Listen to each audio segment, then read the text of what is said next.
Assalomu alaykum hurmatli obunachilar, bizlarni kuzatib borayotganlar. Bugungi obzorimizda 3 sotuv yer uchastkasiga ega bo'lgan uy-joy. Binoning umumiy kvadraturasi 350 kvadrat, xonalarning soni 7 ta. Hovliga kirish uchun alohida avtomat darvoza va alohida eshik o'rnatilgan. Darvoza orqali hovliga kirganimizda navesi tagida bitta mashina sig'adiganlik joy ajratilgan va kichikroq navesi tagida yozgi oshxona joylashgan. Bu joyda eshik orqali hovliga kirganimizda chap taraf va o'ng tarafimizda zelyoniy zona uchun joylari ajratilgan va hovli qismi uchun hojatxona va kotelniy joylashgan. Demak, shunaqa chiroyli fasad ko'rinishiga ega bo'lgan, mustahkam qurilgan uy joylashgan manzili Do'rmoq. Bu joyda hovli qismi uchun hojatxona bor va uning oldida kotelniy joylashgan. Duxkonturniy kotel, gazli boiler va vodяной nasoslar xuddi shu joyga joylashtirilgan. Endi uy ichiga kiramiz, xonalarning planirovkasi va remontlari bilan tanishib ko'rib chiqamiz. Katta yo'ldan uncha uzoq kirilmaydi. 70 metr kirganda yaxshi lokatsiyada joylashgan uy. Yon atrofida chiroyli uylar tushgan yangi mahalla.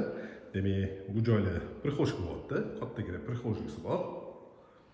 Chap tarafimizda birinchi qavatda oshxona, to'g'rida zal, o'ng tarafimizda yana bitta xona joylashgan va bu joyda mana ko'rsatgan joyimizda birinchi qavat uchun umumiy sanuzel bilan uni oldida mehmonlar uchun ajratilgan yotoqxonasi bor.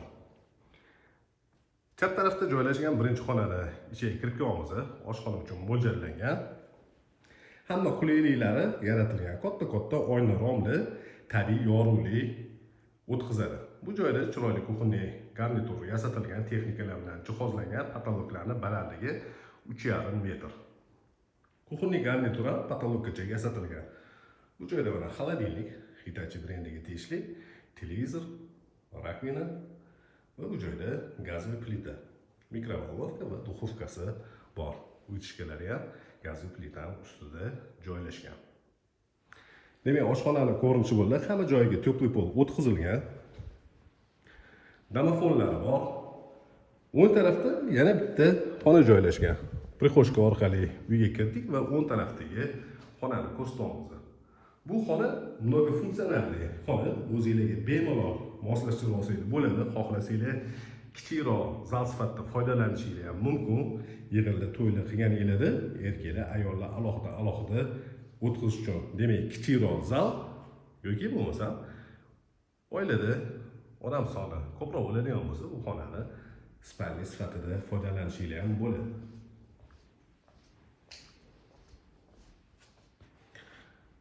Demak, bu joyda zal joylashgan. Kattagina zal tushgan. Zalning razmeri uzunasiga 6 metr va eniga 5 metrni tashkil qiladi. Ikkita katta oyna romlari orqa hovliga qaragan.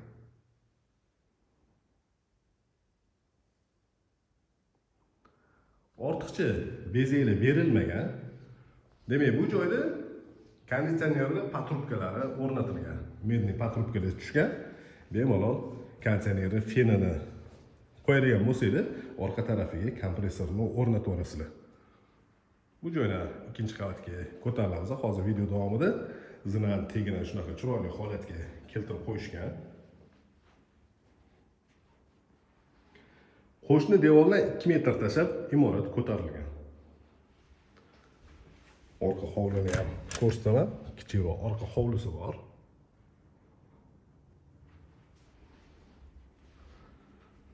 Birinchi qavatda umumiy 3 ta xona joylashgan. Mehmonlar uchun ajratilgan yotoqxona. Bu xonaning razmeri uzunasiga 5 metr va eniga 4 metr. Birinchi qavatda joylashgan umumiy sanuzelli ko'rinish. Unitazda installyatsiya qilingan. Demak, birinchi qavatda hol, oshxona, zal va ikkita xona joylashgan. Endi imoratda ikkinchi qavatga ko'tarilamiz.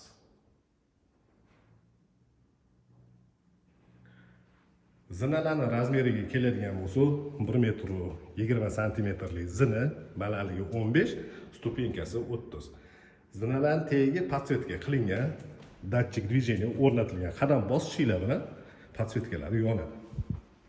Ikkita plashatka qilingan, ikkinchi qavatga ko'tarilish uchun qulaylik. Ikkinchi qavatga ko'tarildik. Ikkinchi qavatda umumiy 4 ta xona va bitta katta hol qismi bor. Hol qismini ko'rinishi va holdan balkonga chiqiladi. Ikkinchi qavatga ko'tarilganimizda o'ng tarafimizda ikkita xona va chap tarafimizda yana ikkita xona joylashgan.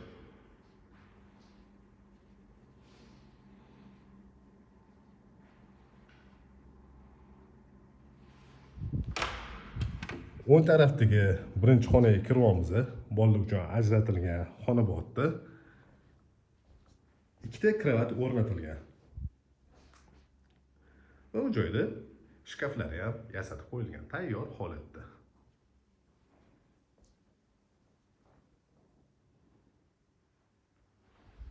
Bu xonaning razmeri 5 ga 5. Ota-onalar uchun ajratilgan yotoqxonaning ichiga kirib ko'ramiz. Yotoqxona uchun ajratilgan xonaning razmeri 5 ga 4. Va bundan tashqari garderob uchun ajratilgan xonasi bor. Shunaqa garderobni yasatilgan shkaf polkalari bilan.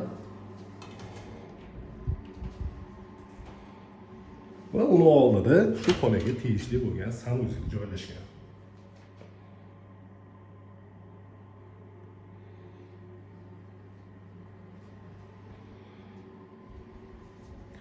Ota-onalar uchun ajratilgan yotoqxonani ko'rdik.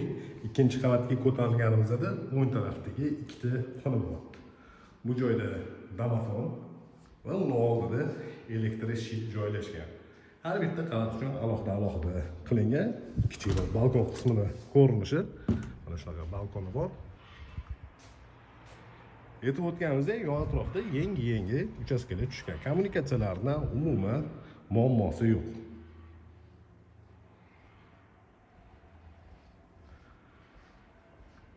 Bu joyda yana bitta xona, razmeri 5 ga 5. Ahamiyat berayotgan bo'lsangiz, bu xonada ham katta oyna romli joylashtirilgan. Tabiiy yorug'lik yaxshi tushishi uchun. Ikkinchi qavatda joylashgan 4-xona. Razmeri 5 ga 4. Va bu joyda ikkinchi qavat uchun umumiy sanuzel joylashgan.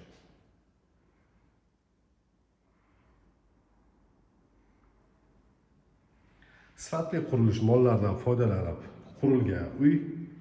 Ko'rsatayotgan joyimizda tepli polli kollektorlari joylashtirilgan. Bu ko'rsatgan uyimizda Do'rmonda joylashgan 30 yer uchastkasiga ega bo'lgan uy-joy xonalari soni 7 ta bo'ldi. Yana bir narsani aytib o'taman, videoning oxirida shu darvozaxonadan hovliga kirganimizda chap tarafimizda yana bitta qulayligi bor. Elektromobillar uchun alohida zaryadniy stansiyasi tayyor holatda turibdi. Bu uy narxini описаниеga yozib qo'yamiz. Qiziqadiganlar ko'rsatilgan telefon raqamiga bemalol murojaat qilishingiz mumkin. Telefon raqamimiz 99 856 70 80.